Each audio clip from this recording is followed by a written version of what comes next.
සතර සතිපට්ඨානේ වැඩෙන විදිහට මම ඊයේ ප්‍රාය මතක් කළ විදිහට කායानुපස්සනාවෙන් වේවා වේදනානුපස්සනාවෙන් වේවා චිත්තානුපස්සනාවෙන් වේවා ධම්මානුපස්සනාවෙන් වේවා කොතනකින් හෝ හිත තියන්න පුළුවන්. මේක පංච උපාදානස්කන්ධයක්, මේක විතරකයක් කියලා හිත තබලා අනිත්‍ය බලන්න අපහසුයි නම් වහන්සලා කායගත සතියෙන් අල්ලගන්න. කායानुපස්සනාව වෙනන්නේ. හැබැයි සතර සතිපට්ඨානය పూర్ව භාගද වෙනවා ලෝකෝත්තර වෙනවා කියන න්‍යායක් තියෙනවා. වහන්සලාට කායගත සතිය වඩලා ඉස්සෙල්ලාම ප්‍රධාන මින්මක ඒ කියන්නේ බුදුරජාන් වහන්සේ හැම රූපයක්ම සවිඥානික හැම කයක්ම සත්පුද්ගල නොවන අනාත්ම ධර්මතාවයක් තියෙන්නේ කියලා පෙන්වුවාම තථාගතයන් වහන්සේගේ වචනය මත විතරක් නතර නොවි තමනුත් රූපය ගැන ආහාර ප්‍රත්‍යයෙන් හටගත් එක ගැන සතර මහා ධාතු ගවේෂණය කළා උන උත්තරයක් ලැබෙනවා ඒකාන්තයෙන් හැම රූපයක්ම අනාත්මයි. ඊට පස්සේ උන්න ඒ උත්තරේ භාවිතා කරනවා එහෙනම් පුද්ගල සංඥාවට ආත්ම සංඥාවට යමක් සිහි වෙනවනම් මේක පංච උපාදාන ස්කන්ධයක් මනෝමය. ඊට පස්සේ පංච උපාදාන ස්කන්ධ මට්ටමේදී දැන් ඔබ වහන්සේලා දන්නවා අපිට පුද්ගලයෙක් සහෝදරයෙක් යාළුවෙක් ඥාතියෙක් කියලා පුද්ගල භාවයට සිහි වෙන්නේ. එතකොට පුද්ගල භාවයට සිහි වෙන්නේ යථාර්ථය අනාත්මයි නම් පුද්ගල භාවයට සිහි වෙන හැම දෙයක්ම අවිද්‍යා ප්‍රත්‍යයෙන් තමන් තුල සකස් වෙච්ච ආත්ම සංඥාව කැටි වෙච්ච නිමිති. ඒ හැම එකක්ම සාසව උපාදානීය ආශ්‍රවයන්ගෙන් ආශ්‍රව සහිතයි උපාදානයේට හිතයි කියන මට්ටමක තියෙන්නේ. ඒ හැම රූපයක්ම. හැබැයි ඉගෙනගෙන තියනවා දැන් බාහිර ස්කන්ධ ධාතු ආයතන අනාත්ම නිසා පහළ වෙන හැම රූපයක්ම ආත්ම භාවයට තමා තුලම උපදින අවිද්‍යා ප්‍රත්‍යයෙන් සකස් වෙච්ච මනෝමය සිද්ධාන්ත මනසින් ඔසවලා ගත්ත ස්කන්ධ ටිකක් කියලා දන්නවා. දැනගෙන පංච උපාදාන ස්කන්ධයක උපාදාන වෙන්නේ නැති වෙන්න. ඒ මනෝමය සිද්ධාන්තය ඇත්ත නොවෙන්න. කියන තැනක උභාංශලා කායගත සතිය වඩන්න පුළුවන්. කායගත සතිය වඩනවා කියන්නේ යාළුවෙක් කියලා සිහි වෙනකොටම දැන් දන්නවා මේක මනෝමය සිද්ධාන්තයේ පංච උපාදාන ස්කන්ධයක් කියලා. නමුත් ඒක ඉක්මවා ගන්න බෑ. දැන් මේ පංච උපාදාන ස්කන්ධය ඇත්ත වෙලා හිතින් කිරින් කරන එක නතර කරන්න ඒ සිහි වෙනකොට ආයේ රූපෙද තියෙන්නේ කන බොන ආහාරයෙන් හැදිලානේ කුණප කොටස් 32ක් නේ කියලා හම්බ වෙන සිහි වෙන රූපය ඇත්ත පෙන්නනවා. ඔගොල්ලෝ මේ මනසින් සිහි වෙච්ච රූපය ඇත්ත බැලුවද ඔයගලන්ට අත්දැකීමක් වෙන්නේ බාහිර රූපය. එතකොට එහෙම බලනකොට උපාය දෙකක් කරලා තියෙනවා. මොකද්ද? සැබෑවටම තියෙන රූපයක සැබෑ ස්වභාවයත් මෙනෙහි කළා. දැන් මේ පංච උපාදාන ස්කන්ධ මේ රූපය ඇත්ත කරගෙන හිතින් කිරින් කරන එක නතර වෙලා. ඒ විදිහට උපදින හැම රූපයකම වහන්සලා එක දිගට කායගත සතිය වඩන්න. ඒද පුළුවන්. එතකොට වෙලා තියෙන මොකද්ද? පංච උපාදාන ස්කන්ධයට උපාදාන වෙනවා කියන එක නතර වෙලා. හැබැයි අපි දන්නවා මෙහෙම කරන්නේ මොකටද? මෙහෙම කරනකොට අම්මලා ඉන්නවා තාත්තලා ඉන්නවා සහෝදරයෝ ඉන්නවා තියනවා කියන හැඟීම් ටික වේගෙන් අඩු වෙනවා කැපෙනවා. භවය අඩු වෙනවා. භවය අඩු වෙනකොට හටගත්ත හැම දෙයක්ම නිරුද්ධයි කියන එක දකින්න පුළුවන් තැනකට එනවා. දැකපු දවසට පංච උපාදාන ස්කන්ධේ ඉපදීමම නතර වෙනවා. ඒ කියන්නේ දකින අහන දේවල් එකතු වීමේ හැකියාව නැහැ. රැස් වෙන්නේ. નિરાයාසයෙන්ම හටගත්ත දේ නිරුද්ධ වෙනවා. කියන තැන සාක්ෂාත් වෙනවා කියලා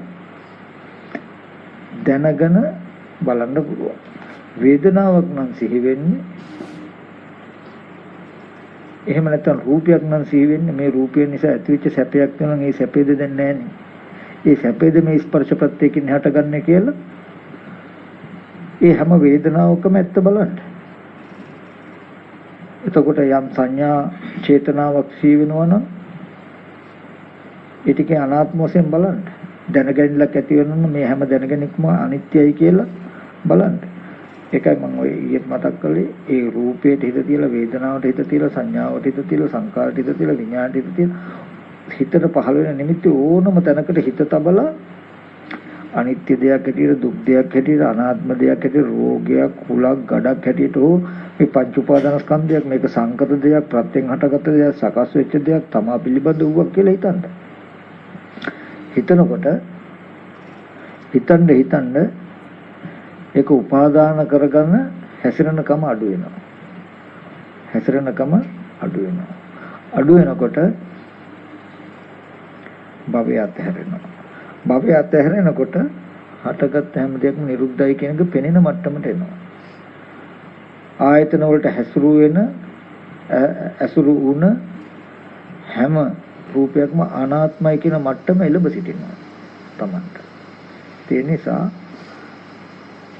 ඊගාවට හිත වඩනකොට දැන් ඔය උපායශීලීව අනුක්‍රමයෙන් තමයි ඔය ක්‍රමය හුරු පුරුදු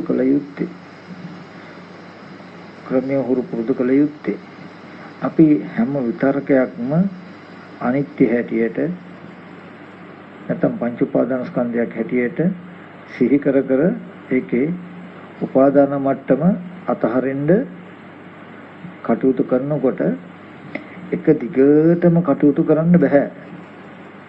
ඒ කියන්නේ රළු මට්ටම කොහොම බලනකොට පෙනෙන ප්‍රකට රළු මට්ටමේ නිමිති ටික නැකෙනකොට වහන්සලට අප්‍රකට මට්ටමේ විතරක ටික දන්නේ නැති වුනම ඒකේ ගිලෙනවා. ගිලුනහම දන්නේ. එතකොට හිතන්නේ හරි මාර්ගඵලයකට ආව දැන් නිරෝධය දැක්කා වගේ තමයි. නමුත් වෙන්නේ චිත්තන් නිලියට හිත හැඟ වෙනවා. ඒ හින්දා අනිවාර්යෙන්ම ඒ හැම විතරකයක්ම අනිත්‍ය වශයෙන් හෝ පංච උපාදාන ස්කන්ධයක් ඇටියට හඳුනා ගනිමින් නුවණින් මෙනෙහි කරන ගමන්ම සමතකමටහනට සති නිමිත්තට ඉතිලා සමතකමටහන දාය වැඩි යුතුයි. සමතකමටහන ආනාපාන සතිය නම් ආනාපාන සතිය වඩ උපදින විතරකයන්ගේ අනිත්‍ය බලනවා. විතරකයන්ගේ අනිත්‍ය බල ආනාපාන සතිය වඩනවා. එතකොට මේ සමතයත් එක්ක ටික ඔබ වහන්සේලා ගැඹුරට අරගෙන යනවා. අප්‍රකට විතරක උඩින් ටික අයින් වෙන්න යට විතරක ටික ප්‍රකට කරලා දෙනවා. ඒක ගිලෙන්නේ ඒ හින්දා අනිවාර්යයෙන්ම අවශ්‍යයි මේ සමත විදර්ශනා කියන දෙක යුගනද්දෝ යන එක. එහෙම නැතු වුණොත් ගිහිල්ලා එක්කෝ හිත ලොක් වෙනවා වගේ මොකෝත් කරන්න බැරි තැනකට වැටි නැත්තම් කිසියම් දෙයක් ප්‍රකට නැති තැනකටපත් වෙලා ඔය ඉඳි නිදාගත්තා වගේ. හරියට අර මෝහණේ වුණා වගේ. නමුත් එහෙම නැහැ. හැම විතරකයක්ම අන්තිමට බාහිර සීතුවිලි විතරක ඔක්කොම අතහැරුණාම සිහි වෙන පදනම අතහැරලා සිහි වෙන මට්ටම ඉක්මනට අතහැරෙනවා. සිහි වෙන මට්ටම අතහැරුණාට ඇති බවට පෙනෙන මට්ටම තමයි වැඩි පරාසයක් තියෙන්නේ. ඒ කියන්නේ දැන් අපිට ස්තේක වහගත්ත සිහි නොවුනත් Taman ඉන්නවා අනිත් බොහෝ දේවල් තියෙනවා කියලා තේරෙනවා. ඔන්න ඔය ටිකත් විතර්කයක් නේද කියන එක අද ප්‍රකට නැහැ. අපිට හිතෙන්නේ මේ තියෙන දේම ඉන්නමවම මේ හිතට දැනෙනවා වගේ තැනකින් තමයි අපිට සාධාරණ වෙලා තියෙන්නේ. ඒ නිසායි මම කිව්වේ සමතකමටහනක හිත වඩ ඇතුළට යනකොට තමන්ව දැනෙනවා කියන එක වටපිටාව තියෙනවා කියන එකත් හිතට දැනීම මාත්‍රයක් කියන එක අපහසුකින් තොරව හසු වෙනවා. ඒ වගේ එහෙම උපාය සීලීව යටට යන්නට ඕනේ. ඒකට ඒ එක්කම අවශ්‍යයි ඉන්ද්‍රිය සංවරය, භෝජනය පමණ දැන ගැනීම, නිදි දුරු කිරීම කියන මේ වටපිටාවත් අවශ්‍යයි. මෙතනදී තේරුම් ගන්න ඕන එකම දෙයක් තියෙනවා. මම හිතන්නේ ලෝකේ ගොඩාක් දෙනෙක් මේ කියන දේශනා ටික ඇහුවොත් ඒතරම් සතුටුදායක බව ප්‍රකාශ කරයි කියලා මම හිතන්නේ. මොකද මේ ලෝකයේ මනස මම දන්න නිසා. ඒ කියන්නේ ඇත්තවම ලෝකේ සතර මහා ධාතුව තියෙද්දි අපි ඒක නෑ ඔක්කොම හිතේ කියනවා ඔක්කොම පංච උපාදානස්කන්ධේ මනෝයි කියනවා වගේ තැනකින් තමයි ලෝකය ගන්න. නෑ මේ මම මතක් කරන්නේ වහන්සේකට විපාක මට්ටමකට යන්න ඉස්සෙල්ලා සංකත ධාතුවම නිර්මාණය කළ සංකතං අபிසංකරන්ති තී සංකාරෝ සංකතේ සකස් කරන ප්‍රථම මට්ටමේ කර්ම මට්ටමේ ওই ටික අතහැරුණොත් ඔබ වහන්සේලාට මේ ලෝකේ ඇත්ත කරගෙන විදින විපාක මට්ටමට එන්න ඉස්සෙල්ලා මිදෙන්න නිවනට යන්න පුළුවන් ක්‍රමවේදයක් හැදෙනවා මේකෙන්. ඒ කියන්නේ අපි කිව්වොත් මේ තියෙන මේසේ එක තියෙන බඩු මුට්ටු ටික අනිත් කෙනා ඇහිම් බලලා මේක ඇති බවට නිමිති හදාගෙන ඒ නිමිති උදව් කරගෙන ආයෙත් ඇති බවට මේක බලලා මේ බාහිර වස්තුවත් එක්ක තමන් බද්ධ වෙලා සැප දුක් විඳ විඳ ඉන්න ලෝකයක් තුල අපි උපායශීලී වෙනවා මේ වස්තුව පරිහරණය කරලා කරන ගනුදෙනුව නතර කළා වස්තුව කැඩුනත් බිඳුනත් මේක නෑ කියන්නේ නෙමෙයි අපි උපායශීලී මගක් හොයා ගන්නවා වස්තුව එක්ක ගනුදෙනු කරලා සැප දුක් විඳින පරිසරයේ මෙදිලා මේ වස්තුව එක්ක සම්බන්ධ නොවි මේ වගේම සතර මහා ධාතු රූපයකට නැවත විඥානයේ බැස ගන්න තියෙන ශ්‍රේෂ්ඨය හැදෙන්නේ නැති විදිහට කර්ම නිරෝධය කර්මක්ෂය කරන්න නිවනට සාපේක්ෂව නිවනට හිත තබලා ඒක වෙනම මගක් අනිත් පැත්තට යන එකක් ඒ කියන්නේ මේ සතර මහා ධාතු රූපේ බලලා ඒක ඇති බවට නිමිති තියාගෙන ඒ නිමිත්ත සිහි කළා ආපහු ඇහැ පැත්තට ඇවිල්ලා ආයත් රූපේ බලලා ආයත් රූපේ නිමිත්ත තියාගෙන මේ යන චක්‍රයට තමයි ලෝකේ කියන්නේ. එයා කවදාවත් සතර මහා ධාතුවේ මිදෙන්නේ නැහැ. සතර මහා ධාතුවේ ගනුදෙනුවේ මිදෙන්නේ නැහැ. එයාගේ ලෝකේ තියෙන්නේ සතර මහා ධාතුව මත නම් සැප දුක් දෙක තීරණය වෙන්නේ එතකොට මේ රූපයත් එක්ක. මේ බාහිර පඨවි ආපෝ තේජෝ වායු කියන සතර මහා ධාතු රූපය යම් තාක් තමන් කැමති පරිදි තියේද ඒ තාක් සතුට වෙන්න තමන් කැමති පරිදි නොතිබේද එදාට දුක් වෙන විදිහට එයා ජීවත් වෙන්නේ මේ රූපය කැඩෙනකොට බිඳෙනකොට ඒ කියන්නේ තව පැත්තකින් ගත්තොත් තමන්ගේ සැප දුක් දෙක බාහිර වස්තුවක් බාහිර කෙනෙක් එක්ක බෙදා ගන්න මට්ටමට එයාපත් වෙනවා බාහිර තමන් කැමති පුද්ගලයෝ කැමති දේවල් ඒ විදිහට තිබුණොත් ඒ කියන්නේ මේ ලෝකේ මනස හරි අසරණයි හොඳට බලන්න අපේ සැප දුක් දෙක තීරණය වෙන්නේ අපේ සැප දුක් දෙක බාර දීලා තියෙන අනිත් අයට එතකොට තමන්ගේ සැප දුක් දෙක තීරණය වෙන්නේ තීරණය කරන්නේ අනුන් බවට පත් වෙලා තියෙනවා අපි කියමු අපිට අම්මලා තාත්තලා සහෝදර සහෝදරියෝ ඉන්නවා. ඒ අය හොඳට ඉන්න තාක් අපිට සතුටුයි. ඒ අය මරුණොත් හෝ ලෙඩ වුණොත් හෝ මොන හරි අනතුරක් වුණොත් අපිට දුකයි. එතකොට අපේ සැප දුක් දෙක තියෙන්නේ අනිත් අයගේ පැවැත්ම මත නිසා අපිට වග බලා ගන්න වෙනවා අපේ සැප වෙනුවෙන් ඒ අය රකින්න. අපිට වෙනවා ඒ අයට ලෙඩ හැදෙන්නේ නැති වෙන්න ඒ අය මැරෙන්නේ නැති වෙන්න, ඒ අයට අනතුරක් ඇති නොවන විදිහට පුළුවන් තරම් අපිට රැකවරණය දෙන්න වෙනවා. මොකද ඒගොල්ලන්ගේ සැප රැකවරණය මතින් සතර මහා ධාතු රූපമിതി ආරක්ෂාව මතින් අපේ සැප ඇවිල්ලා තියෙන නිසා. ඊගාවට ඇහෙන් බලලා හිතට උසවලා අරගෙන හෝ ඇහැ එල්බගෙන තියෙද්දිම හෝ අපි තණ්හා උපාදාන වශයෙන් හැසිරුණොත් ඊට පස්සේ ඒ නිමිත්ත ඔසවලා අරගෙන ගන්නකොට අපිට ඇති බව දැනෙනවා.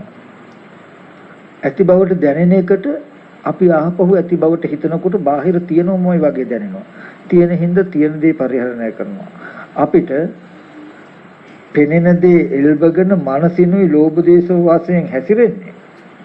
අන්තිමට පංච උපාදානස්කන්ධය අපි නිකමට උපමාවක් ගත්තොත් හඬ කවපු කාටෝන් එකක් ගන්න. ඇහැට පෙනෙන චිත්‍රය හඬ නැති වෙනම එකක්. ඊට පස්සේ සිංහලෙන් වෙනම හඬයකට කවනවා. ඊට පස්සේ ටීවී එකෙන් අපිට බලනකොට හරියට පෙනෙන අර පෙනෙන දේ කෙනාම කියනවා වගේ. කෙනාම කියනවා වගේ. හැබැයි දැන් මෙතන කොටස් දෙකක් අපිට පුළුවන් ඕක තැටියකට ඔඩියෝ ක්‍රමයට ගන්න පුළුවන් සද්ද විතරකුත් සද්ද නැතුව වීඩියෝ එක විතරක් ගන්නත් පුළුවන්. එකට තිබුණා නම් මේක දෙකක් කරන්න පුළුවන්ද? බෑ. ඒ වගේ ඇහැට පෙනෙන රූපය හඬ නොකවපු කාටුන් එකක් වගේ නම් ඊට පස්සේ පෙනෙන දෙයට හඬ කවනවා වගේ මේ අහවල් ස්වාමීන් වහන්සේ ස්වාමීන් වහන්සේ හරිම හොඳ කෙනෙක් හරි ගුණ යහපත් කියලා අපි හිතුවා. අර පෙනෙන දේ මේ හිතපු දේ දෙකම එකතු කළා ඊට පස්සේ අපි මනෝමයෙන් සිහි කරගන්න සිද්ධාන්තයේදී මෙහෙම කියපු කෙනෙක් මෙහෙම ගුණාත්මක කෙනෙක් අපිට හම්බ වෙන්නේ.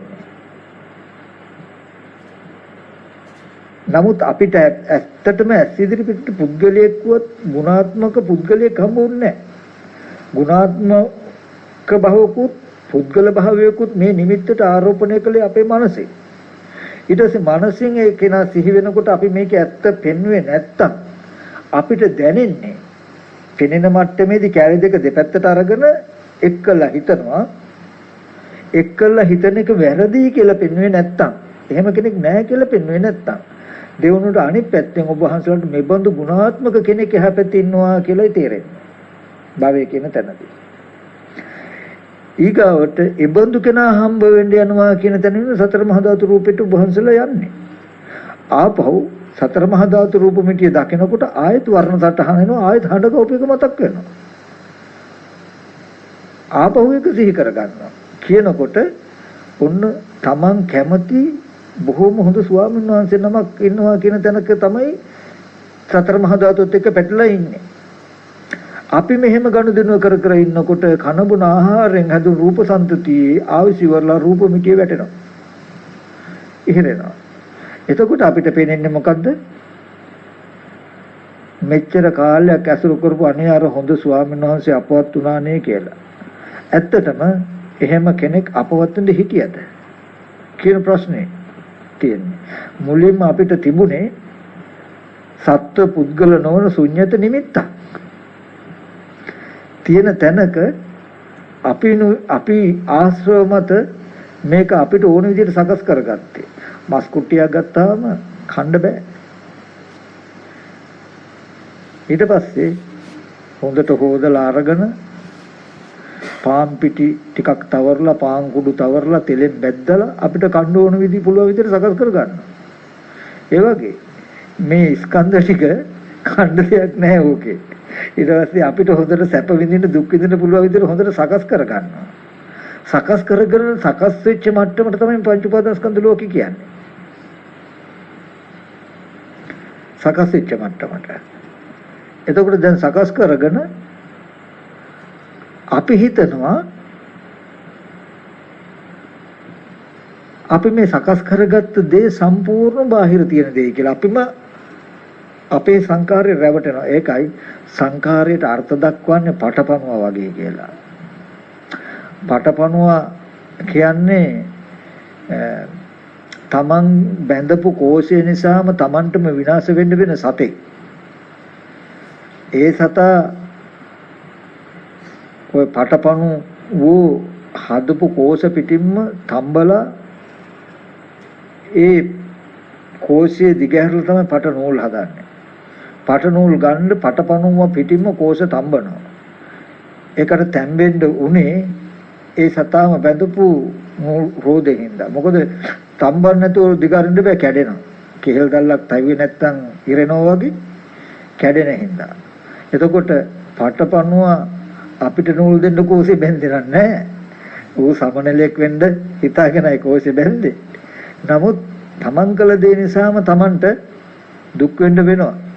ඒ වගේ අපි ඇති කරගන්න මේ රූපය ආරම්භය අවිද්‍යාවෙන් මම හිතුවත් නැතත් හටගත් දේ නිරුද්ධ වෙනවා. ඇස් ඉදිරියට පහළුනේ මෙහෙම දෙයක් නේද කියන යථාර්ථ සත්‍ය අවබෝධයේ දැක්ම තියෙන තැනට මනස නොගිය නිසා, ගෙනිච්ච නැති නිසා අපි පෙනෙනකොටම මේකට හොඳට හරි නරකට හරි හිතනවා. ඊගාවට මගේ මනසට හම්බ වෙන්නේ මම හොඳට හිතුවනම් හොඳ, නරකට හිතුවනම් නරක පුද්ගලයෙක් නිර්මාණය වෙලා මන්තුල. එතකොට මේ විදිහට ආපහු ඒක තමන් පිළිබඳ උපන්න හොඳ කෙනා කියන එක පංච උපාදාන ස්කන්ධයක් නේද කියලා අපිට හිතමින් අයින් කරගන්න බැරි වුණා. හොඳ කෙනෙක් කියලා සිහි වෙන එක පංච උපාදානස්කන්ධයක් නේද කියලා අයින් කරගන්න බැරි වුණොත් හොඳ කෙනෙක්වම ඔබ වහන්සේලා බාහිරින් දකිනවා. සතර මහා ධාතු තියෙන පැත්තෙන් දකිනවා. දකිනකොට වෙන්නේ මොකද්ද? හොඳ කෙනාට කැමති නරක කෙනාට අකමැති කියලා තමන්ගේ කැමැත්ත අකමැත්ත සතර මහා ධාතුවත් එක්ක තියෙන නිමිති ටිකට බැඳෙනවා. ඊට පස්සේ ඔබ වහන්සේලාට වෙනවා තමන්ගේ සතුට වෙනුවෙන් ලෝකේ රකින්න. මේ කාර්යක තියනවා නම් මගේ හිතට සතුටුයි. කාර්යක හැප්පුණොත් කැඩුණොත් හිතට දුක එනවා නම් වෙහෙසෙන්න වෙයි. කාර්යක හැප්පෙන්නේ කැඩෙන්නේ බිඳින්නේ නැති වෙන්න. ගෙවල් ගහන්න යව්වට වැච්චර පිච්චෙන්නේ නැතුව තියෙන්න. කැඩෙන්නේ නැති වෙන විදිහට, බිඳෙන්නේ නැති වෙන විදිහට, හොරවතුර නොගන්න විදිහට ආරක්ෂක සංවිධාන කරන්න බෑ. හිත හදන පැත්තක උපහාසලා අපි හැම කෙනෙක්ම සතුටටයි සැපටයි කැමති, දුකට නෙමෙයි. අපිට තේරෙනවා නම් මේ බඩු බවන්න ටික තිබුණොත් සතුට වෙන්නේ කියලා අපි ඒ පැත්තට નિરાයසින් නැඹුරු වීම පුදුමයක් නෙමෙයි. එතකොට අපි කාර්යක කැඩෙන්නේ බිඳෙන්නේ නැතුව තියාගන්න ඇයි ඒ කාර්යක කැඩුණොත් මට දුක එන නිසා. කාර්යක හොඳට දිමුණොත් මට සතුට වෙන නිසා. මගේ සැප සතුට දෙක තීරණය වෙන්නේ මේ භාණ්ඩේ නිසා මගේ ජීවිතයේ කොටසක්. ඒ නිසා මට වෙනවා මේ කාර්යක ගැන වග බලා ගන්න. මේ ගේ කැඩුනොත් මට දුක එනවා. මේ ගෙදර හොඳට ලස්සනට තිබුණොත් මට සතුටුයි. ඉතින් මගේ ජීවිතයේ සැප සතුට දෙකට අදාළ සිද්ධියක් වෙලා මේ සතර මහා ධාතු රූපේ.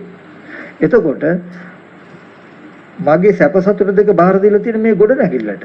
ওই ගොඩ නැගිල්ල අචේතනික වස්තුවක් වුණොත් එයාට පුළුවන් අවරිද්දවන්න. ඒ හින්දා මට වෙනවා හැම වෙලේම මේගේ ලස්සනට හොඳට තියාගන්න. ඒ වගේම කඩන්න බින්දෙන්න නොදී ආරක්ෂා කරගන්න.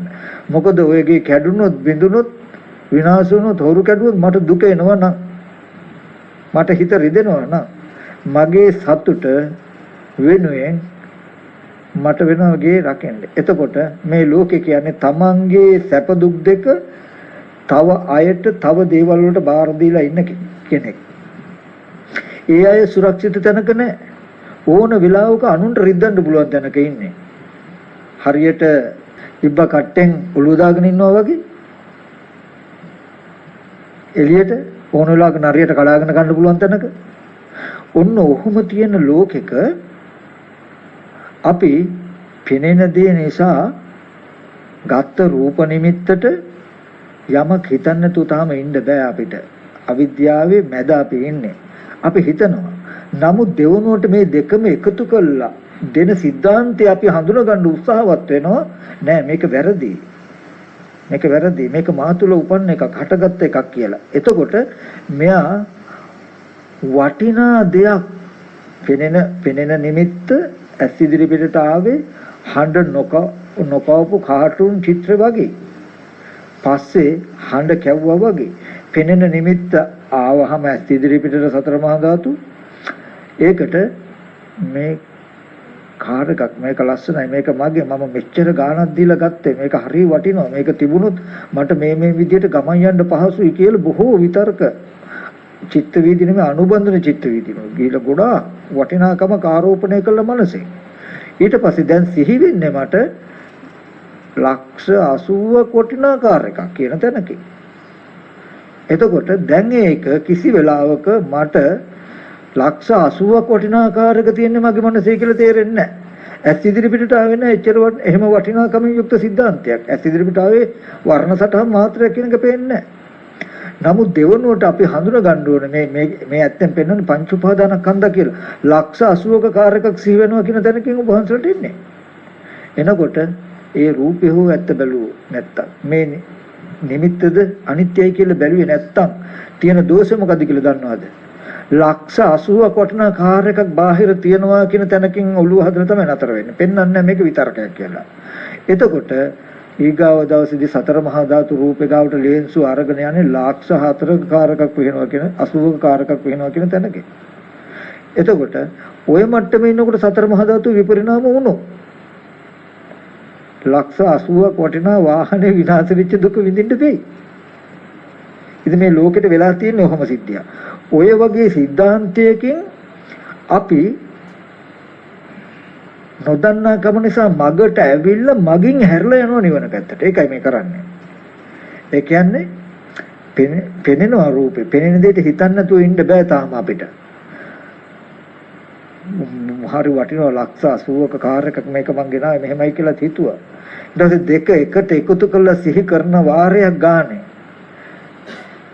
බාහිර ආවි වර්ණ සටහන චිත්‍ර මාත්‍රයක් කියන සත්‍ය අපි අහලා තියෙන නිසා මේක තුල වටිනාකමකින් ඇසුරු කරන්න ඇසුරු වෙන්න දෙන්නේ නැහැ. මේ විතර්කයත් අනිත්‍යයිනේ. මොන විදියට තිබුණද රූපයක් සතර මහා ධාතු හෝ උපාදාය රූපයක්මනේ කියලා අපි පෙන්නනවා කියන්නේ මේ පෙන්නන එකෙන් ටික ටික භවයේ කැපෙනවා කියන්නේ ලක්ෂ 80ක් වටන වාහනයක් තියෙනවා රේ කියන එක අඩු වෙනවා.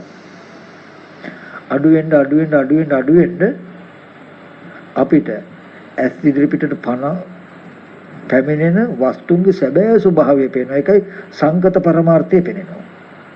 ලක්ෂ 80ක වාහනයක් තිබුණේ නැහැ. සතර මහා ධාතු නිසා හටගත වර්ණ සටහනක් කියන එක වටිනාකම් ගෙවිලා වටිනාකම් නැති වෙලා රූප මාත්‍රය හරියට ඔය සටහනම ෆොටෝ එකක් ගහලා තිබුණොත් ඒත් පෙනෙයිනේ.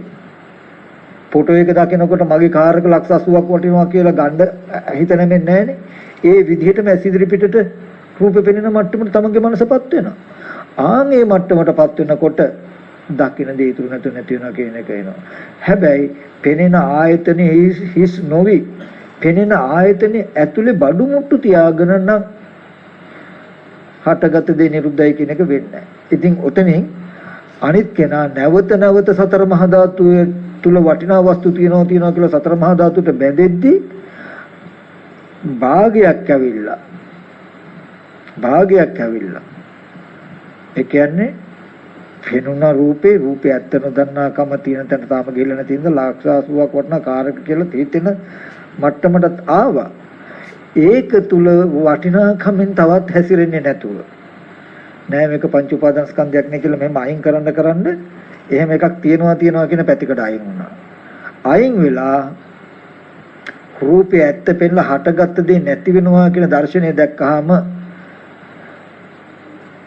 බැලුවත් නැතත් වටිනාකමින් යුක්ත වාහන, ගෙවල්, දොරවල්, පුද්ගලයෝ ඇති බවට තමන් තුළ මෙබඳු සිද්ධාන්තයක් මෙබඳු විස්තර සහිත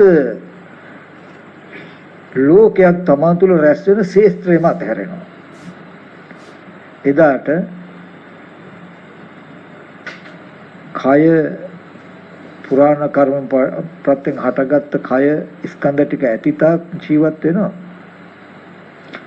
ජීවත් ඉද්දිමයි සතර මහා ධාතු හොයාගෙන යන ගමන නතර කළේ. ඇති බවට සිහි කළ හොයාගෙන යන ගමන නතර කළා තිබුණේ ඉපදීම නතර කළා තිබුණේ ජීවත් ඉද්දිම.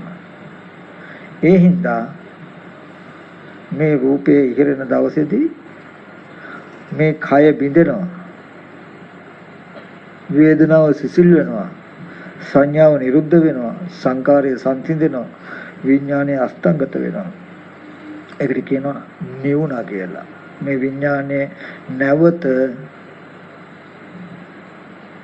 කායකට බැහැගෙන සතර මහා ධාතු රූපයක් සවිඥානික කරන වටපිටාව නැහැ. භවයේ නැති නිසා. රැස් වෙන එක නතර කළා එදිනෙදා ජීවත් වෙනවා. ඒ කියන්නේ හාල් පොල් සීනි ගෙනල්ලා ගෙදර තියාගෙන ඕන වෙලාවට උයාගෙන කන්නේ. කඩේට ගියා කෑම එකක් ගෙනාවා කෑවා. කඩේට ගියා කෑම එකක් ගෙනාවා කෑවා. කඩේට ගියා කෑම එකක් ගෙනාවා කෑවා. එයාට කරදර නැහැ. මේ යංගෙන් බල්ලන්ගෙන් සත්තුන්ගෙන් කරපොත්තන්ගෙන් වේයන්ගෙන් මේව ආරක්ෂා කිරීමේ ශේස්ත්‍රයක් එයාට නැහැ. එදිනෙදා ජීවත් වෙනවා. ඒ වගේ අපි වගේ ඇත්තටම ගත්තාම සම්නිධිකාරය කියන එක තියෙන්නේ මෙතන රැස් කරගන්න එක. සම්නිධිකාරය කියලා කියන්නේ රැස් කරගන්න ඕනේ. නියම විදිහට සම්නිධිකාර ගතිය නැත්තේ රහතන් වහන්සේලාට. ඒක මම කියන්නේ ඒක අපි මේක යථාර්ථ වචනයක් ගත්තේ. ඒකයි උදාහරණයකට දන්නේ ඊගාව කොටස කියන්නේ කොච්චර අතුරද තේරුම සම්පතිකාරකේ මම ගන්න දෙකේ දුක නෙවෙයි ලෝකය පටල ගන්න ආකාරය මම කියන්නේ මේකෙදි සීලේ කය වචන දෙක සංකල්ප කරගන්න සීලේ පනවලා තියෙන යම් කොටසක් පරාසයක් තියෙනවනේ මේක කෙලින් ලෝකේ රහතන් වහන්සේගේ ඥාන දර්ශනයට බලපං. බලමු.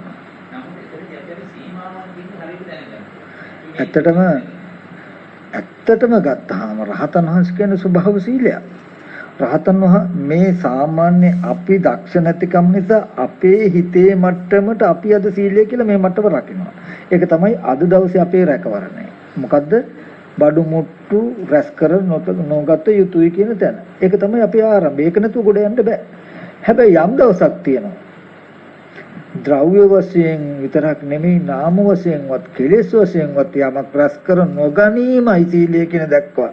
මේ සීලෙම තමයි රහතන් වහන්සේ සිල්වත් ඉතින් ස්වභාව සීලය දක්වා වෙලා. එක එක්කෙනාගේ මට්ටම් වලට මේක බලපානවා. මේ ටිකක් නෑ කියන්න එපා, මේ ටිකක් නෑ කියන්න එපා. මේ ටිකක් තියෙනවා, මේ ටිකක් තියෙනවා. බුදුරජාණන් වහන්සේ විතක දේශනා කරනවා යංකින්චි බික්ඛු රූපං අතීත අනාගත පච්චුප්පන්නං වා අජත්තං වා බහිද්ධා වා ඕලාක්‍රම වා සුඛං වා ඊනං වා පනිතං වා යන් දුරේ සම්තිකේ වා නේතම්මම නේසු හමස්මෙන් නෙමෙසු අත්තාති ඒව මෙත යතහ බුතං සම්මපඤ්ඤා දට්ඨම්බා. මහාන අතීත වේවා අනාගත වේවා වර්තමාන වේවා ආධ්‍යාත්මික බාහිර ඕදාරික සුඛම ඊන ප්‍රණිත දුර්ලංග හැම රූපයක්ම මම නෙමෙයි මගේ නෙමෙයි මගේ ආත්මෙ නෙමෙයි කියලා නුවණින් ඇත්ත ඇති හැටි දැක්ක අන්න යතහ බුතං සම්මප්පඤ්ඤය දට්ඨබං ඇත්ත ඇති හැටි දැක්ක යුතුයි. මට කෙනෙකුට ඕනේ හැටියට නෙමෙයි. ඔන්න දැන් ඒක මම කියනවා එතන අතීත අනාගත වර්තමාන රූපේන. ආයතව තැනක බුදුරජාණන් වහන්සේ දේශනා කරනවා අතීතනාන අගමෙය්‍ය නප්පටිකංකේ අනාගතං යදතීතං පහිනං තං අපත්තං අනාගතං පච්චුප්පනයේ ධම්මේ තත්ත විපස්සති. අතීතය අනුව යන්න එපා. අනාගතය ප්‍රාර්ථනා කරන්න එපා. ඇයි අතීතේ ප්‍රහින වෙලා අනාගතය ඉපදිලා නැහැ. වර්තමාන උපන් ධර්මයේ මෙතන නිදර්ශනයි. දැන් මේ දෙක ගත්තාම ලෝකයා මම දැකලා තියෙනවා ඔහොම තර්ක කරන අයත් ඉන්නවා කියලා. බුදුරජාණන් වහන්සේලා වචන දෙකක් කියන්නේ අද්විජ වචනෝ නාමනත්ති. වචන දෙකක් කතා කරන්නේ අතීත අනාගත වර්තමාන කියන එක බලන්න කියන එක බුදුහාමුදුරුවෝ පෙන්වනවා නම් අතීතය අනාගතය අනුව යන්න එපා කියපු වචනේ බොරු වෙනවා. අතීත අනාගතයේ අනුව යන්න එපා කියන එක ඇත්ත නම් ඒක බොරු නම් අතීත අනාගතය අනුව යන්න කියන වචනේ බොරු වෙනවා. මේක ඇත්ත නම් මේක බොරු වෙනවා. කෝකද හරි කෝකද බොරු කියලා තර්කයක් කියනවා. නමුත් අපි තේරුම් ගන්න ඕන එක දෙයක් මේ දෙකම හරි. හැබැයි බුදුරජාණන් වහන්සේ දේශනා කළේ ඒ තැනට සාපේක්ෂව එකම ගුරුවරයා පළවෙනි පන්තියේ ළමයිට ගිහිල්ලා උගන්වන ගණිතයත් ඒම ගුරුවරයා මෙන්න මේ ටික මේ විදිහට එකතු කරන්නේ නැතුව මෙන්න මේ විදිහට එකතු කරන්න කියලා ඊට ඉහළ පන්තියේ උගන්වනවා ඇති. එතකොට එකම ගුරුවරයා එකම විෂය ඒ පිරිසට සාපේක්ෂව උගන්වනවා. මේ බුදුරජාණන් වහන්සේ පෙන්වුවේ ලෝකෝත්තර දර්ශනයට එන්න අනුපූර්ව ප්‍රතිපදාවට හැසිරෙන සාමාන්‍ය මට්ටමේ නුවණ මොහොකුරාගිය පිරිසට එන්න මග ආරම්භක ටික. ලෝකෝත්තර දර්ශනයක් තියෙන පංච උපාදාන ස්කන්ධය තේරුම් ගන්න පුළුවන්. තමන්ගේ චිත්තචෛසික ටික හොඳට හඳුනාගත සතිපට්ඨානය වඩපු මොහොකුරාගිය නුවණක් තියෙන කෙනාට කියපු ටිකක් මේ පිරිසට මෙහෙමත් දේශනා කළා මේ පිරිසට මෙහෙමත් දේශනා කළා තියෙනවා. එතකොට අපි දත යුතුයි මේක මේ විදිහට කියලා තියෙනවා මේ විදිහට කියලා තියෙනවා. එතකොට අපිට කිසිම ප්‍රශ්නයක් තියෙනවද? ප්‍රශ්නයක් නැහැ. ඒ වගේ අපි දත යුතුයි දැන් සතිපට්ඨාන සීලය උනත් ගත්තාම සම්නිධිකාරය ගත්තාම සාමාන්‍ය මට්ටමේ කෙනාට කියන සීලය කියන්නේ මොකද්ද? උපසම්පදා සීලය කියන්නේ හික්කෙන මට්ටමේ සේකයි. සේක පුද්ගලයාට කියන මෙන්න මේ මට්ටම. එයත් නුවණින් තව තව යාගේත් අතහැරනවා සිහිනුවන වැඩෙන්න. මෙතනින් පැනවුවාම ඊට පස්සේ ඒ සීලයේ උච්චතම මට්ටමටපත් වෙනකොට මෙන්න මේ වගේ මට්ටමකටම සම්නිධිකාරය අතහැරෙනවා කියන එක වෙලා තියෙනවා.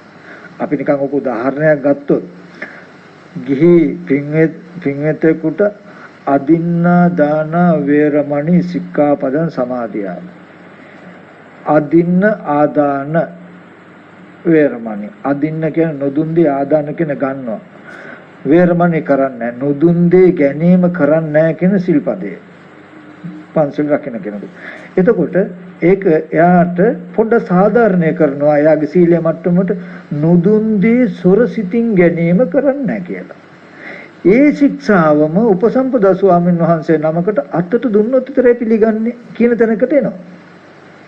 නොදුන් දේ ගන්න නැහැ කියන සිල්පදයෙන් දියුණු වෙලා. එතකොට වැරද්දකින්වත් හොරට යමක් වෙනවා කියන එක වැළක්වෙන තැනක වෙලා. තේරෙනවද? අරය නොදුන් දේ ගැනීම කියන සිල්පදය දියුණු වෙලා උපසම්පදා ස්වාමීන් වහන්සේ නමකට කිලම්පස ටිකක්වත් පිළිගන්නේ නැත්නම් ගන්න නැහැ කියන තැනකට එනවා. නොදුන් දේ ගැනීම කරන්නේ නැහැ කියන සිල්පදය දියුණු වෙලා. අර සාමාන්‍ය කෙනාට ඒකම අඩු කළ සාධන කළ හොරෙයිති ගන්න නැහැ කියන එක කළා. මෙතෙන්දී උපසම්පදාවේ ආරක්ෂාවට හොරෙන් ගැනීමට චේතනාව කොටත් ඉඩ නැහැ. එතකොට අතට දුන්න එකට මං හොරෙන් ගත්තේ කියලා හිතුවත් ප්‍රශ්නයක් නැහැ. එහෙම වෙන්නේ නැහැ. දීලානේ. එතකොට විතර්කයක් විතරයි. මම නිකන් කිව්වේ ඒ වගේ තැනකට යනකම් මේ සීලය කියන එකද මේ ශාසනයේ සීල සමාධි ප්‍රඥා කියලා කියන ත්‍රිශික්ෂා වඩන්න පුළුවන් එකක්. ආර්ය ශ්‍රැංග මාර්ගය වඩන්න පුළුවන්. එහෙනම් සීලත් වඩන්න පුළුවන් එකක්. සීලේ වැඩෙන එකක්. ඒ වගේ මේ හැම එකක්ම එන්න ටික ටික වැඩෙනවා. එතකොට රහතන් වහන්සේටත් තියෙනවා ස්වභාව සීලයක් වෙලා. ඒ වගේ අපි වචනයක් කිව්වහම සම්නිධිකාරය දැන් එතෙන්ට වෙනම අර්ථයක් දෙනවා කියනකොට අපි නොදත යුතුයි. හැබැයි මේකද බහැර නොකොට යුතුයි. මේ මට්ටම සම්නිධිකාරය කියන එක නැතුව පිරිසිදුම පැවැත්ම. පිරිසිදුම සීලය කියන්නේ මෙන්න මෙතෙන්ටයි කියන තැන දක්වාම වර්ධනය වෙලා. ඒ මෙතනින් පටන් ගත්ත සීලය හැම ධර්මතාවයක්ම එහෙම. පටන් ගත්ත සීලය මේ තැන දක්වා වර්ධනය වෙලා. ඒ හින්දා සීලය වැඩුණ එකක් උනේ. සීලය වඩන එකක් උනේ. වඩන්න පුළුවන් උනේ. වැඩු සීලය වැඩිලා. ඔකට අපිට හොඳ සාක්ෂියක් ලැබෙනවා. දැන් ලෝකාමිසය කියනකොට සංයුත්ත නිකාය දේවතා සංයුත්තේ ලෝකාමිසම් පජහේ සම්තිපෙක්කෝ නිවන අපේක්ෂාවෙන් ලෝකාමිසය අතහරින්න කිව්වහම ලෝකාමිසය කියන්නේ මොකක්ද කියනකොට පෙන්නනවා පර්යායෙන් චීවර පිණ්ඩපත සේනසන ගිලම්පස භික්ෂුවකට ලෝකාමිසය කියලා කියන්නේ මොකද්ද හැම දෙයක්ම හම් වෙන්න තියෙන ටික මොකද්ද චීවර පිණ්ඩපත සේනසන ගිලම්පස කියන හතර නිෂ්පර්යායෙන් ගත්තහම මොකද්ද රූප ශබ්ද ගන්ධ රස පොට්ටබ්බ ධම්ම කියනවා ලෝකාමිසය කියලා ගන්නකොට මෙන්න මේවා ඔක්කොම කියනවා. එතකොට ඒ ටික ඔක්කොම ගත්තාම ජීවර පිණ්ඩපත සේනසන ගිලම්පස කියන ටිකත් ඇතුළත් ඒ විතරක් නෙමෙයි ඊට වඩා පරාසය ගුණක් පුළුවන්. එතකොට නිවන අපේක්ෂාවෙන් ලෝකාමිසය අතහරින්නේ කියනකොට ජීවර පිණ්ඩපත සේනාසන ගිලම්පස කියලා භික්ෂුන්ට මුලින් පිහිටලා හිටින්න පුළුවන් මට්ටම් පෙන්වුවට යම් දවසක් tie රූප ශබ්ද ගන්ධ රස පොට්ටප්ප ධම්ම කියන ඔක්කොම ටික අතහැරිය යුතුයි නිවන බලාපොරොත්තුෙන් කියලා පෙන්නනවා. එතකොට බලන්න ඒක දියුණු වෙලා ආපු හැටි මම මතක් කළේ. එතකොට කෙනෙක් කිව්වොත් ලෝකාමිසය කියලා කියන්නේ ජීවර පිටපත සේනසන ගිලම්පස හතරයි කියලා කිව්වොත් වැරදි. එතන විතරයි කියලා කිව්වොත්. ඒක නෑ. රූප ශබ්ද ගන්ධ රස පොට්ටබ්බ විතරයි කියලා කිව්වොත් ඒකත් වැරදි. රහත් වෙන මට්ටමේ මානසික මට්ටමක් වෙනකොට ලෝකාමිසය වෙනවා එයාට මේ ශේස්ත්‍රයෙන්. තාම එයාගේ මනස පුළුල් නැති නිසා සිල් සමාදන් වෙච්ච පැවිදි වෙලා උපසම්පදා වෙච්ච අරුත් එයාට ඔක්කොම තමත් හැරගන්න බෑ. ඒ හින්දා චීවර පිටපත සේනසන ගිලම්පස කියන තැනින් පෙන්නනවා. එතකොට අපි දැක්ක යුතුයි මේ ප්‍රතිපදාව හැම පැත්තකම එන්න අනුපූර්ව වැඩෙන ආකාරය. ඉතින් එතෙන්දී මම මතක් කළේ යථාර්ථ වශයෙන් ගත්තාම රහතන් වහන්සේ ළඟ නැහැ තබාගෙන පරිහරණය කිරීමේ හැකියාව. දැන් අද ගත්තොත් අපි අම්මා තාත්තා අයියා අක්කා දුව පුතා නෑදෑයෝ ගෙවල් දොරවල් මේ ඔක්කොම ළඟ තබාගෙන පරිහරණය කරන අය. ඒකම ළඟ තබා ගත්තාම පරිහරණය කරන්න ඒකේ ආධිනවක් විඳින්න වෙනවනේ. මම කියේ මීයෝ කනවා වේයෝ කනවා සත්තු වෙනවා ගුල්ලු ගහනවා ඕවා රකින්න අවුවේ දාන්න වේලන්න වෙනවා වගේ. අපි රැස් කරගෙන ඉන්න නිසා අම්මා තාත්තා අයියා නංගිලා මල්ලාගේ ඒ ගැන හොයන්න වෙනවා, බලන්න වෙනවා, බෙහෙත් අරන් දෙන්න වෙනවා, සැප දුක් විඳින්න වෙනවා. බැරි වෙලා රැස් වෙලා නැත්තම් අපිට අපිව රකින්න කවුරුවකුත් නැත්තම්, කාවවත් රකින්න තමන්ටත් නැත්තම්, තමන්ව රකින්න කවුරුවත් නැත්තම් සුවසේ වෙසෙනවා කියලා බුදුහාමුදුරු දේශනා කරනවා නේද? ඉතින් ඒ වගේ තැනකට අපි යා යුතුයි. මේ දර්ශනේ අන්තිමටම ලෝකයා තමන්ගේ සැප දුක් දෙක අනුන්ට බාර දීලා අනුන්ට වැදගෙන ඉන්න චරිතයක් ගොඩනගාගෙන ඉන්නේ. ඒ කියන්නේ අනිත් අය බැන්නොත් මට හිත රිදෙනවා. අනිත් අය හොඳ කිව්වොත් මට සතුටුයි. මාව සතුටු කරනවද නැද්ද කියන එක තියෙන්නේ මේ අය අතේ. ඉතින් මට වැඳගෙන ඉන්න බැරිලා මම වචන කිව්වොත් වචන 10කින් මට බයිනෝට හිත රිදෙනවනේ. සුබ උදෑසන කොහමද? කෑවද බිව්වද කියලා ඉතින් බොහොම චාටු වචනෙන් කියන්න වෙනවා. එහෙම ප්‍රිය වචන කතා නොකරනවා නෙමෙයි. ඒකද සීලයක්. මේ මට්ටමේ ඉන්න කෙනා ওই ප්‍රිය වචන කතා කරන ස්වභාව සීලය දක්වා එනවා. නමුත් මම කියන්නේ ඒ ධර්මතාවය පැත්තෙන් නෙමෙයි ලෝකෙ තුල ගොඩක් වෙලා තියෙන්නේ. එතකොට අනේ මම බැන්නොත් අනිත් කෙනාගේ හිත රිදෙනවා, අනිත් කෙනෙක් බැන්නොත් මට හිත රිදෙනවා නම් මම පරිස්සම් වෙනවා. නමුත් බුදුහාමුදුරුවෝ යථාර්ථයෙන් අන්තිමට පෙන්වන්නේ තමන්ගේ සැප දුක් දෙක කිසිවෙකුට කිසි කෙනෙකුට බාර දෙන්නේ නැහැ. කාටවත් රිද්දන්න බෑ. පුට්ටස්ස ලෝක ධම්මේහි චිත්තං යස්සන කම්පති අශෝකං විරජං කේමං ඒතම් මංගල මුත්තම. අටලෝ දහමේ ලෝකයා ලාභ අලාභ යස ආයස නිന്ദා ප්‍රශංසා සැප දුක් කියන ධර්මතාවට සතුටු වෙනවා, දුක් වෙනවා. නමුත් මේ ලෝකීයා විඳින ලෝක ධර්මතා අටෙන් කිසිවෙකුත් කම්පා වෙන්නේ නැහැ. කිසි දෙයකට කිසි කෙනෙකුට රිද්දන්න බෑ, හැබැයි සතුටු කරන්න බෑ. තමන්ම දන්නවා තමන්ව රිද්දවා ගන්න ක්‍රමය හා සතුටු වෙන ක්‍රමය. දැකපු දේ හිතට අරගෙන දුක හිතෙනකන් හිතුවොත් දුක එනවා කියලා දන්නවා. දකින හැම දෙයක්ම දකින දේ සතුටු වෙන විදිහට එල්බගෙන හිත සතුටු වෙනවා කියලා දන්නවා. හැබැයි මෙහෙම හිතලා සතුටු වෙන පංච උපාදානස්කන්ධයේ සතුටු හැම තැනම සංකලේශිකයි. කිලුටු නැහැ, කිලුටු වෙන්න හිතයි. පිරිසුදු නැහැ කියලා දන්නවා. මේ පංච උපාදානස්කන්ධයේ රෝගයක් නිසා මේ පංච උපාදානස්කන්ධයේ මතු නූපදින තැනටම අරගෙන ගියොත් සදාතනික සුවයක් දැනෙනවා කියලා අතිශයම නිරෝගී බව උපදව ගන්නත් දන්නවා.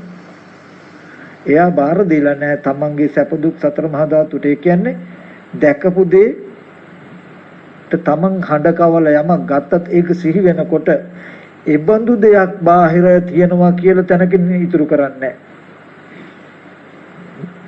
ඒ බඳු දෙයක් ඉතුරු කරන්නේ නැහැ. ඒ කියන්නේ අපිට අම්මා කෙනෙක් ඇත්තම යථාර්ථය ගත්තොත් මේ ලෝකෙ නෙමෙයි ඇස් ඉදිරි පිටට හම්බුනේ කනබුන ආහාරයෙන් හැදුණු කුණප කොටස් දෙක තියෙන තැනක පිහිටි සතර මහා ධාතුක වර්ණ සටහන. හඬ නොකවපු කාටුන් එක. ඇහෙන් ওই නිමිත්ත අරගෙන හිතෙන් තමයි හිතන්නේ මගේ අම්මා මට පොඩි කාලේ කන්න දුන්නා බොන්න දුන්නා පොඩි කාලේ එලකිරි බීලාම නැහැ කිරිමයි බීලා තියන්නේ මෙච්චර මම කිරි බිව්වා මෙහෙමයි කියලා හිතුවා කියන්නකො. ඊට පස්සේ එන උත්තරේ සිහි වෙන්නේ දෙවනට මේ ගත්ත රූපෙට හිතපු එක දෙක එකට එකතු කරලා හම්බ වෙන ඔන්න පංච උපාදානස්කන්ධ ලෝකේ. සිහි වෙන තැන පිළි අරගෙන ඇත්තමයි කියලා මම ඒකට නැවත සතුටු හෝ දුක් වෙනකොට අන්තිමට භවය හදලා නිර්මාණය වෙනවා කියන්නේ මෙහෙම උපකාර කළා අම්මා මේ ඉන්නවා බාහිර රූප පැත්තේ කියන එකයි ඔළුවේ හදලා තියෙන්නේ. එතකොට ඇස් ඉදිරි පිට ආපු යථාර්ථයත් වෙහිලා ඒ වර්ණ සටහන තටගන්න නිරුද්ධ වෙලා කියන එක වැහිලා.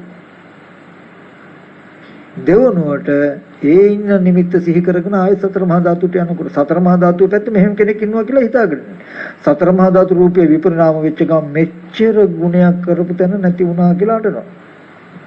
නමුත් ওই සිද්ධිය අපි මගින් හරවනවා ඇහැට පෙනුන දේ මෙහෙමයි හිතුවේ කියන එක දන්නවා පංච උපාදානස්කන්ධය හැදුනේ මෙහෙමයි අම්මා කියලා නංගි කියලා සිහි වෙනකොටම දන්නවා මේක දැන් පංච උපාදානස්කන්ධය. ඇත්ත වශයෙන් පිළි අරගෙන හැසිරෙන එක වෙනුවට මේ පංච උපාදානස්කන්ධයක් නේ. මේක හේතු ප්‍රත්‍යයන් කියලා අපි නුවණින් බලනවා. බලනකොට උත්තරය භව නිරෝධ. මෙහෙම කෙනෙක් ඉන්නවා කියන තැන නිර්මාණය වෙන ගතිය අඩුයි. මේ භවයේ අයින් වුණොත් මට අම්මා කියලා සිහි කළත් බාහිරට නැඹුරු වෙන්නේ තමා තුළ මටක නිරුද්ධ වෙනවා කියන දකිනවා. එදාට සතර මහා ධාතු එක්ක තියෙන ගනුදෙනුව නතර වෙනවා මගේ. මම ආපහු යන්නේ නැත්තම් මේ සතර මහා ධාතුව පටලගෙන මගේ මනසේ තියෙන සිද්ධාන්තයට කරන ගනුදෙනුව නතර වෙනවා. නොබෝ දිනකින් සතර මහා ධාතුවේ කලකිරෙනවා. සතර මහා ධාතුවේ මිදලා යන්න උත්සාහවත් වෙන ප්‍රයත්න කරනවා. ඉතින් ලෝකයා දකින්න සතර මහා ධාතුව නෑයි කියන්න හදනව නෙමෙයි මේ. සතර මහා ධාතුව තියෙද්දිම ඇසුරු කරද්දිම අපි උපායශීලීව මාර්ගයේ ඇස් වහල වෙනම පැත්තකින් යන්න මේ උමගක් හදාගෙන මේ තියෙන්නේ. අනිත් පැත්තට යන්න. මෙහෙම රූප නැහැ සතර මහා ධාතු නැහැ. ඕකේ තියෙන රූප කලාප කියලා ඔය ගහ ගන්න හදන එකක් නෙමෙයි මේ කරන්නේ. ඉතින් ඒ නිසායි මම මතක් කළේ නැවතත් මේ පංච උපාදානස්කන්ධ ලෝකේ හඳුනා ගන්න කියන එක. මේ ලෝකේ විඥානයේ මායාවක් කියන්නේ මේ අපිට සිහි වෙන විස්තර ටික තියෙන්නේ ඔන්න ඔය වගේ තැනකින්. ඒක අදද අපි තහවුරු කළොත් ඇත්තම වුණොත් ඒකට යට වුණොත් ඒකට උත්තර දුන්නොත් එහෙමම දේවල් මෙහි තිබුණා තියනවා කියන තැනකින් භවය හැදෙනවා. එදාට අපිට පේන්නේ සතර මහා ධාතු සතර මහා ධාතුවේ මෙහෙම දේවල් තියනවා කියලා හිතෙන්නේ. එහෙම හිතෙන තාක් සතර මහා ධාතු හොයාගෙන යනවා කියන එක නතර වෙන්නේ නැහැ. ප්‍රතිසන්දිය නතර වෙන්නේ නැහැ.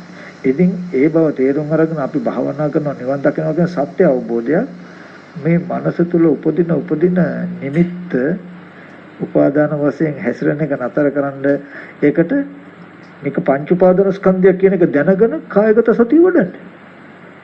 රූපයක් නම් සිහි වෙන්නේ යාළුවා කියලා රූපේ නම් සිහි වෙන්නේ මේ රූපෙද කන බොන ආහාරයෙන් ඇදලා තියෙන සතර මහා ධාතු නේද කියලා බලන්න. හැබැයි දන්න හොඳට පංච උපාදාන ස්කන්ධය මනෝමය සිද්ධියකටයි මේ බලන්නේ කියලා. ඒ බලනකොටත් රූපෙක තියෙන ඇත්තත් පෙවුණා. ඒ රූපය ඇත්ත කරගෙන හිතනකමත් නතර වුණා. අවශ්‍ය දේ වෙනවා. ඒ හින්දා අනිත්‍යයි කියලා බලනවා වගේම අනාත්මයි කියලාත් බලන්න. රූපෙට බැින වේදනාවට හොයිත තියලා බලන්න. මේ වගේ කුමන තැනකින් අවශ්‍යයෙන්ම මට මතක් කරන්න තියෙන එකදී අප්‍රමාදීව හුරු කරන්න උත්සාහවත් වෙන්න සිහිය හා ආරක්ෂාව සපයන්ට හිතට මේ හැම තැනකම කතා කළේ අපේ ලෝකය දුක උපදින ලෝකය පටල ගන්න එපා අහක තියෙන සතර මහා ධාතුවට. සතර මහා ධාතු නැහැ කියන එක නෙමෙයි. ඒක වෙනම ශේස්ත්‍රයක්. ඒ ආහාර ප්‍රත්‍යයෙන් හටගත්ත සිද්ධාන්ත ටික. අපේ මනස තුල තියෙන ගනුදෙනුව මේකට පටල ගන්න එපා. පටල ගත්තොත් කොට යන්න බෑම. ඒක වෙන්නේ ඔය කියන සත්‍ය අවබෝධ වෙලා ආයතන බේරිලා පංච උපාදාන ස්කන්ධ දුකෙන් මිදිලා නිවන් දකින්න කියලා ඔක්කොම ටික වෙනවා එකකින්. මොකද්ද? පංච උපාද සිහි වෙන හැම නිමිත්තකටම සිහි ඇතුව ඇලෙන්නේ ගැටෙන්නේ නැති විදිහට මූණ දෙන්න. අනිත්‍යයි කියලා හෝ පංච උපාදාන ස්කන්ධයක් කියලා හෝ රූපය දකින්නවා කියලා හිත පැත්තෙන්ම අල්ලගන්න. හැබැයි හොඳට දන්න උතනින් නිවන නෙමෙයි මේ වගේ විශාල පරාසයක්. මේ කරන සිද්ධාන්තය තුල මේ වගේ මහ විශාල යථාර්ථයක් පරාසයක් සිද්ධ වෙනවා කියලා දැනගෙන කෙටි උත්තරයක් භාවිත කරනවා. සරල ක්‍රමයක් තියෙනවා. හොඳයි එන්න තිරසන